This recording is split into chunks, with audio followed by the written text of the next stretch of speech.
It's early Friday morning. The Sanhedrin have gotten Jesus out of the house of Caiaphas, where he's been held overnight as he was arrested in Gethsemane and brought to the house of Caiaphas. And there Peter has denied him 3 times.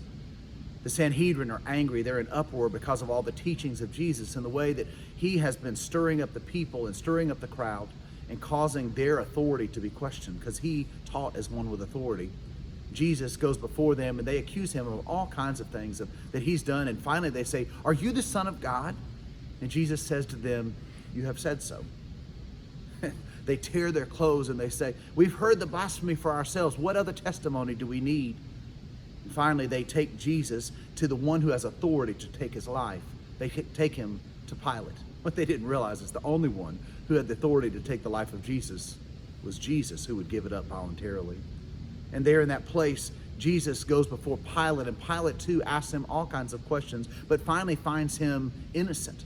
And so he tells the crowd gathered there, the Sanhedrin, "Well, I will punish him and send him away." It's not enough for the Sanhedrin. They say, "Listen, this Galilean has claimed to be the Son of God. He refuses to pay taxes to Caesar." And so Pilate, seeing a way out, says, "He's a Galilean. I'll send him to Herod, who's here from the Galilee for the time of Passover. He too is in Jerusalem." So he sends the crowd following Jesus with the guards to Herod. And Jesus gets before Herod, and Herod's excited. He's wanting Jesus to do some miracles in his presence. He's heard about Jesus for the last 3 years in his public ministry. Jesus refuses to do any miracles and anything to impress Herod. That's not why he's come. Finally, Herod, disgusted by the fact that he won't do it, says, "I find the man innocent too," and he sends him back to Pilate. Pilate, having been warned in a dream, his wife warned in a dream, when the crowd comes back to him, he tries to simply tell the people, "Look, it's the day that we let one prisoner go free. Let's let it be Jesus. How about Jesus?" And they said, No, give us Barabbas." And they begin to shout, "Crucify him, crucify him." And Pilate, wanting to please the crowds, washes his hands of the blood of Jesus and turns him over to the crowd and sends Jesus on his way. And that's where we pick up here in Luke 23, verse 26. Hear the word of God. "And as they led him away, they seized one, Simon of Cyrene, who was coming in from the country, and laid on him the cross to carry it behind Jesus. And there followed him a great multitude of the people and of women who were mourning and lamenting for him. But turning to them, Jesus said, 'Daughters of Jerusalem, do not weep for me, but weep for yourselves, for you and your children. For behold, the days are coming when they will say, Blessed are the barren, and the wombs that never bore, and the breasts that never nursed. Then they will begin to say to the mountains, Fall on us, and the hills cover us. For if they do these things when the wood is green, what will happen when it is dry?' 2 others, who were criminals, were led away to be put to death with him. And when they came to the place called the Skull, there they crucified him. And they crucified the criminals, one on his right and one on his left. And Jesus said, Father, forgive them, for they know not what they do.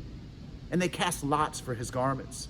And the people stood by watching, but the rulers scoffed at him, saying, He saved others, let him save himself. If he is the Christ of God, his chosen one. The soldiers also mocked him, coming up and offering him sour wine and saying, If you are king of the Jews, save yourself. There was also an inscription over him, This is King of the Jews. One of the criminals who were hanged rallied at him, saying, or railed at him, saying, Are you not the Christ? Save yourself and us. The other rebuked him, saying, Do you not fear God, since you are under the same sentence of condemnation? And we indeed justly, for we are receiving the due reward of our deeds. But this man has done nothing wrong. And he said, Jesus, remember me when you come into your kingdom.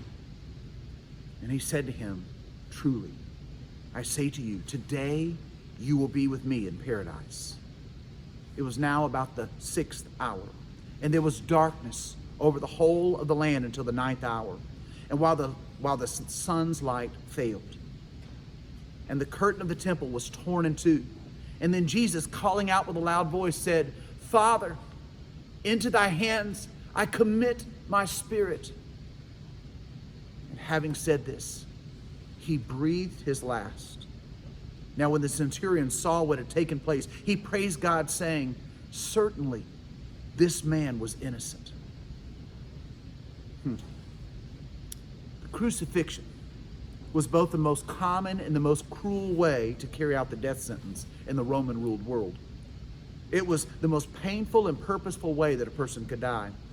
It was to inflict the most pain possible on the recipient, and it was to be a cautioning example for all the potential perpetrators who would seek to follow in their footsteps. Other gospel accounts show us that the crucifixion was how Jesus fulfilled the Old Testament prophecies, but not Luke's gospel. That's not the focus here. The focus of Luke's gospel is to show that the death of Jesus as he hung on the cross was to show his agenda of forgiveness for you and for me. In verse 26, we see Simon of Cyrene was forced to pick up the cross of Jesus. We don't know if Simon of Cyrene was simply born in Cyrene and had moved to Jerusalem long ago, or if he was here from Cyrene for the time of Passover. But what we do know is he was called upon to pick up the cross of Jesus and follow in the footsteps of Jesus. Even though there were many who were crying, "Crucify him, crucify him," there were still some who were lamenting over the suffering of Jesus. Jesus saw the women who were weeping, and he turned to them and he said, "Don't weep for me, weep for yourselves and for Jerusalem." For Jesus himself, just a few chapters ago, had, as he entered into Jerusalem, had wept for them, for they were like sheep without a shepherd. He had longed to gather them in. Jesus was flanked by two thieves, one on his right and one on his left, the one who mocked him and the other who cried out to him. And I believe that many of us also are flanked by two thieves, the regret of yesterday and the fear of tomorrow. But Jesus, into this moment, had compassion and mercy. Remember his agenda, forgiveness, to those who were crucifying, and he prayed for those who were persecuting him. "Father, forgive them, for they know not what they do." The crowd mocked Jesus and challenged him to save himself. But let's be clear, that's not why Jesus came. He didn't come to save himself. He didn't come to save even that small crowd that was gathered there only on that day. He came to save all people for all time who would call upon his name. Even the ones who were rejecting him and persecuting him, and others who would later follow him. One of the criminals mocked Jesus, but the other asked Jesus in this place, criminals, remember, thieves hanging on the cross beside Jesus, "Remember me when you come into your kingdom," the criminal said. And Jesus looked at him with mercy and compassion and said, "Today you will be with me in paradise." It's the hope we have for those who are in Christ and of Christ and who have called upon his mercy, that to be absent from these bodies is to be present with the Lord. Today you will be with me in paradise. Let's be clear. The criminal had no way of acting rightly and loving and doing all the things that a Christian is called to do, a follower of Jesus is called to do. The only reason he would be with Jesus in paradise that day is that he had professed his faith in Jesus on that day. It's true for us too. The repentant criminal was getting what he deserved, death. But he was getting that which he didn't deserve, eternal life with Jesus. It was the 6th hour. Darkness fell on the land. 6th hour was noonday, the hottest, brightest part of the day. And from noon until 3 in the afternoon, darkness fell across the land. It was no surprise for those who had really been listening to Jesus. He told them just a few chapters ago that this was the hour where darkness would reign. And when this happened, as Jesus gave up his life and breathed his last, let's be clear, they didn't take the life of Jesus. He gave it up willingly for them and for us. And as soon as that happened, the curtain was rent in two. It was ripped from top to bottom. The curtain that had separated a perfect and holy God there at Temple Mount, the place where God had taken up residence in the tabernacle, in the temple on the mount. His presence was being shielded by a curtain from a sinful and unholy people as they tried to approach the presence of a holy God. But in this moment, the curtain was ripped and open, because from that point forward, through the death of Christ, we would have access to a perfect and holy God who had come to us so that we could come to him. Jesus cried out in a loud voice in the same way he had done just a week earlier as he called Lazarus and said, "Lazarus, come forth. Lazarus, come out." Jesus committed his spirit to the Father. Now notice that the Son of God still identified God as Father. In other Gospels, we find this verse where it says, my God, why have you forsaken me?" The sins of the world placed upon Jesus caused him to feel forsaken and forgotten and abandoned and apart from the one with whom he had been perfectly in union for all eternity before and all eternity since. But in this moment, the sin blocked out his ability to see the Father. But that sin never blocked out the Father's ability to see the Son. Jesus had felt forsaken. Jesus had been forsaken so that we never would be. And he gave up that breath, the breath that was breathed into the first man, the first Adam. He breathed out his last breath. The centurion Roman guard who was over 100 guards. This was an important centurion. This was an important guard there to guard Jesus. His last words were, "Surely this man was innocent." You see, sometimes it's not until we experience death that others can experience life. It was in the death of Jesus that life was made available to all mankind. The Jesus words from the cross here in Luke's gospel are all about forgiveness. Whether it's, "Father, forgive them, for they know not what they do," or to the criminal on the cross, "Today you will be with me in paradise." Truly I say today, you will be with me in paradise. And then Jesus committed himself and all that he was and all that we are into the hands of the Father.